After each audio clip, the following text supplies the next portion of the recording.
Welcome to the day 2 of the 32nd week of the 52-week Bible hearing plan. Let's listen to Leviticus chapter 25 to 27. Chapter 25.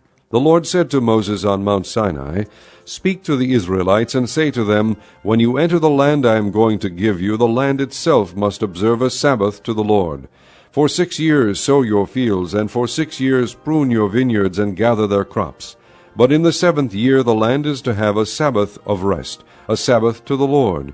Do not sow your fields or prune your vineyards. Do not reap what grows of itself, or harvest the grapes of your untended vines. The land is to have a year of rest. Whatever the land yields during the Sabbath year will be food for you, for yourself, your manservant and maidservant, and the hired worker and temporary resident who live among you, as well as for your livestock and the wild animals in your land. Whatever the land produces may be eaten. Count off 7 Sabbaths of years, 7 times 7 years. So that the 7 Sabbaths of years amount to a period of 49 years. Then have the trumpet sounded everywhere on the 10th day of the 7th month. On the Day of Atonement sound the trumpet throughout your land. Consecrate the 50th year, and proclaim liberty throughout the land to all its inhabitants. It shall be a jubilee for you. Each one of you is to return to his family property, and each to his own clan. The 50th year shall be a jubilee for you. Do not sow and do not reap what grows of itself, or harvest the untended vines. For it is a jubilee, and is to be holy for you. Eat only what is taken directly from the fields. In this year of jubilee everyone is to return to his own property. If you sell land to one of your countrymen, or buy any from him, do not take advantage of each other. You are to buy from your countryman on the basis of the number of years since the Jubilee, and he is to sell to you on the basis of the number of years left for harvesting crops. When the years are many, you are to increase the price, and when the years are few, you are to decrease the price, because what he is really selling you is the number of crops. Do not take advantage of each other, but fear your God. I am the Lord your God. Follow my decrees and be careful to obey my laws, and you will live safely in the land. Then the land will yield its fruit, and you will eat your fill and live there in safety. You may ask, What will we eat in the 7th year if we do not plant or harvest our crops? I will send you such a blessing in the 6th year that the land will yield enough for 3 years. While you plant during the 8th year, you will eat from the old crop, and will continue to eat from it until the harvest of the 9th year comes in. The land must not be sold permanently, because the land is mine, and you are but aliens and my tenants. Throughout the country that you hold as a possession, you must provide for the redemption of the land. If one of your countrymen becomes poor and sells some of his property, his nearest relative is to come and redeem what his countryman has sold. If, however, a man has no one to redeem it for him, but he himself prospers and acquires sufficient means to redeem it, he is to determine the value for the years since he sold it, and refund the balance to the man to whom he sold it. He can then go back to his own property. But if he does not acquire the means to repay him, what he sold will remain in the possession of the buyer until the year of Jubilee. It will be returned in the Jubilee, and he can then go back to his property. If a man sells a house in a walled city, he retains the right of redemption a full year after its sale. During that time he may redeem it. If it is not redeemed before a full year has passed, the house in the walled city shall belong permanently to the buyer and his descendants. It is not to be returned in the Jubilee. But houses in villages without walls around them are to be considered as open country. They can be redeemed, and they are to be returned in the Jubilee. The Levites always have the right to redeem their houses in the Levitical towns which they possess. So the property of the Levites is redeemable, that is, a house sold in any town they hold, and is to be returned in the Jubilee, because the houses in the towns of the Levites are their property among the Israelites. But the pasture land belonging to their towns must not be sold. It is their permanent possession. If one of your countrymen becomes poor and is unable to support himself among you, help him as you would an alien or a temporary resident, so he can continue to live among you. Do not take interest of any kind from him, but fear your God, so that your countrymen may continue to live among you. You must not lend him money at interest, or sell him food at a profit. I am the Lord your God, who brought you out of Egypt to give you the land of Canaan, and to be your God. If one of your countrymen becomes poor among you and sells himself to you, do not make him work as a slave. He is to be treated as a hired worker or a temporary resident among you. He is to work for you until the year of Jubilee. Then he and his children are to be released, and he will go back to his own clan and to the property of his forefathers. Because the Israelites are my servants whom I brought out of Egypt, they must not be sold as slaves. Do not rule over them ruthlessly, but fear your God. Your male and female slaves are to come from the nations around you. From them you may buy slaves. You may also buy some of the temporary residents living among you, and members of their clans born in your country, and they will become your property. You can will them to your children as inherited property, and can make them slaves for life, but you must not rule over your fellow Israelites ruthlessly. If an alien or a temporary resident among you becomes rich, and one of your countrymen becomes poor and sells himself to the alien living among you, or to a member of the alien's clan, he retains the right of redemption after he has sold himself. One of his relatives may redeem him. An uncle or a cousin or any blood relative in his clan may redeem him, or if he prospers he may redeem himself. He and his buyer are to count the time from the year he sold himself up to the year of Jubilee. The price for his release is to be based on the rate paid to a hired man for that number of years. If many years remain, he must pay for his redemption a larger share of the price paid for him. If only a few years remain until the year of Jubilee, he is to compute that and pay for his redemption accordingly. He is to be treated as a man hired from year to year. You must see to it that his owner does not rule over him ruthlessly. Even if he is not redeemed in any of these ways, he and his children are to be released in the year of Jubilee. For the Israelites belong to me as servants. They are my servants, whom I brought out of Egypt. I am the Lord your God. Chapter 26. Do not make idols or set up an image or a sacred stone for yourselves, and do not place a carved stone in your land to bow down before it. I am the Lord your God. Observe my Sabbaths, and have reverence for my sanctuary. I am the Lord. If you follow my decrees and are careful to obey my commands, I will send you rain in its season, and the ground will yield its crops, and the trees of the field their fruit. Your threshing will continue until grape harvest, and the grape harvest will continue until planting, and you will eat all the food you want and live in safety in your land. I will grant peace in the land, and you will lie down, and no one will make you afraid. I will remove savage beasts from the land, and the sword will not pass through your country. You will pursue your enemies, and they will fall by the sword before you. 5 of you will chase 100, and 100 of you will chase 10,000, and your enemies will fall by the sword before you. I will look on you with favor, and make you fruitful, and increase your numbers, and I will keep my covenant with you. You will still be eating last year's harvest when you will have to move it out to make room for the new. I will put my dwelling place among you, and I will not abhor you. I will walk among you, and be your God, and you will be my people. I am the Lord your God, who brought you out of Egypt so that you would no longer be slaves to the Egyptians. I broke the bars of your yoke, and enabled you to walk with heads held high.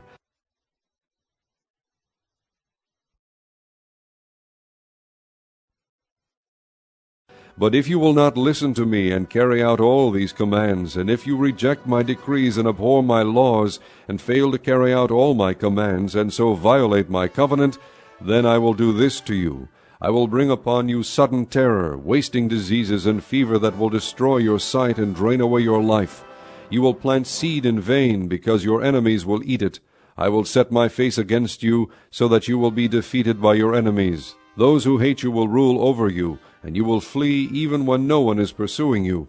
If after all this you will not listen to me, I will punish you for your sins 7 times over. I will break down your stubborn pride, and make the sky above you like iron, and the ground beneath you like bronze.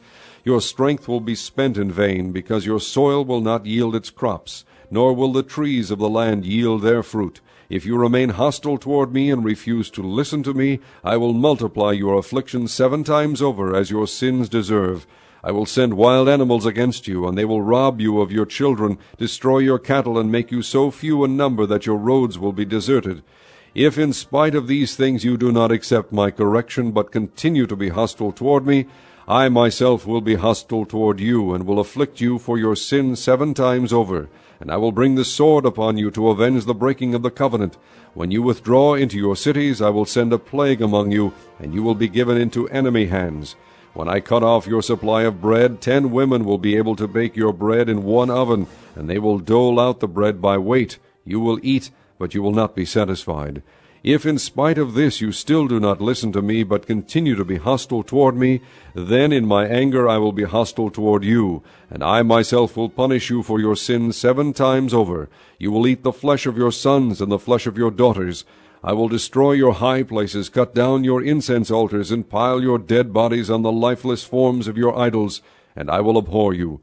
I will turn your cities into ruins and lay waste your sanctuaries, and I will take no delight in the pleasing aroma of your offerings. I will lay waste the land, so that your enemies who live there will be appalled. I will scatter you among the nations, and will draw out my sword and pursue you. Your land will be laid waste, and your cities will lie in ruins. Then the land will enjoy its Sabbath years all the time that it lies desolate, and you are in the country of your enemies. Then the land will rest and enjoy its Sabbaths. All the time that it lies desolate, the land will have the rest it did not have during the Sabbaths you lived in it. As for those of you who are left, I will make their hearts so fearful in the lands of their enemies that the sound of a wind-blown leaf will put them to flight. They will run as though fleeing from the sword, and they will fall, even though no one is pursuing them. They will stumble over one another as though fleeing from the sword, even though no one is pursuing them.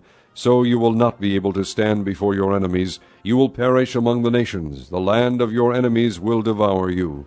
Those of you who are left will waste away in the lands of their enemies because of their sins. Also because of their fathers' sins they will waste away. But if they will confess their sins and the sins of their fathers, their treachery against me and their hostility toward me, which made me hostile toward them, so that I sent them into the land of their enemies, then, when their uncircumcised hearts are humbled and they pay for their sin, I will remember my covenant with Jacob, and my covenant with Isaac, and my covenant with Abraham, and I will remember the land. For the land will be deserted by them, and will enjoy its Sabbaths while it lies desolate without them. They will pay for their sins because they rejected my laws and abhorred my decrees. Yet in spite of this, when they are in the land of their enemies, I will not reject them or abhor them so as to destroy them completely, breaking my covenant with them. I am the Lord their God. But for their sake I will remember the covenant with their ancestors, whom I brought out of Egypt in the sight of the nations to be their God. I am the Lord. These are the decrees, the laws, and the regulations that the Lord established on Mount Sinai between himself and the Israelites through Moses. Chapter 27. The Lord said to Moses, Speak to the Israelites and say to them, If anyone makes a special vow to dedicate persons to the Lord by giving equivalent values, set the value of a male between the ages of 20 and 60 at 50 shekels of silver, according to the sanctuary shekel, and if it is a female, set her value at 30 shekels. If it is a person between the ages of 5 and 20, set the value of a male at 20 shekels, and a female at 10 shekels. If it is a person between 1 month and 5 years, set the value of a male at 5 shekels of silver, and that of a female at 3 shekels of silver. If it is a person 60 years old or more, set the value of a male at 15 shekels, and of a female at 10 shekels. If anyone making the vow is too poor to pay the specified amount, he is to present the person to the priest, who will set the value for him according to what the man making the vow can afford. If what he vowed is an animal that is acceptable as an offering to the Lord, such an animal given to the Lord becomes holy. He must not exchange it or substitute a good one for a bad one, or a bad one for a good one. If he should substitute one animal for another, both it and the substitute become holy. If what he vowed is a ceremonially unclean animal, one that is not acceptable as an offering to the Lord, the animal must be presented to the priest, who will judge its quality as good or bad. Whatever value the priest then sets, that is what it will be. If the owner wishes to redeem the animal, He must add a fifth to its value. if a man dedicates his house as something holy to the Lord, the priest will judge its quality as good or bad. Whatever value the priest then sets, so it will remain. If the man who dedicates his house redeems it, he must add a fifth to its value, and the house will again become his. If a man dedicates to the Lord part of his family land, its value is to be set according to the amount of seed required for it, 50 shekels of silver to a homer of barley seed. If he dedicates his field during the year of Jubilee, the value that has been set remains. But if he dedicates his field after the Jubilee, the priest will determine the value according to the number of years that remain until the next year of Jubilee, and its set value will be reduced. If the man who dedicates the field wishes to redeem it, he must add a fifth to its value, and the field will again become his. If, however, he does not redeem the field, or if he has sold it to someone else, it can never be redeemed. When the field is released in the Jubilee, it will become holy, like a field devoted to the Lord. It will become the property of the priests. If a man dedicates to the Lord a field he has bought, which is not part of his family land, the priest will determine its value up to the year of Jubilee, and the man must pay its value on that day as something holy to the Lord. In the year of Jubilee, the field will revert to the person from whom he bought it, the one whose land it was. Every value is to be set according to the sanctuary shekel, 20 gerahs to the shekel. No one, however, may dedicate the firstborn of an animal, since the firstborn already belongs to the Lord. Whether an ox or a sheep, it is the Lord's.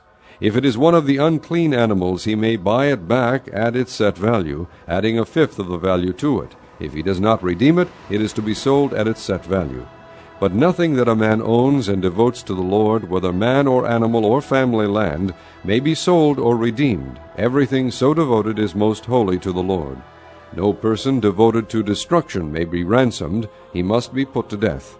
A tithe of everything from the land, whether grain from the soil or fruit from the trees, belongs to the Lord. It is holy to the Lord. If a man redeems any of his tithe, he must add a fifth of the value to it. The entire tithe of the herd and flock, every 10th animal that passes under the shepherd's rod, will be holy to the Lord. He must not pick out the good from the bad or make any substitution. If he does make a substitution, both the animal and its substitute become holy and cannot be redeemed. These are the commands the Lord gave Moses on Mount Sinai for the Israelites.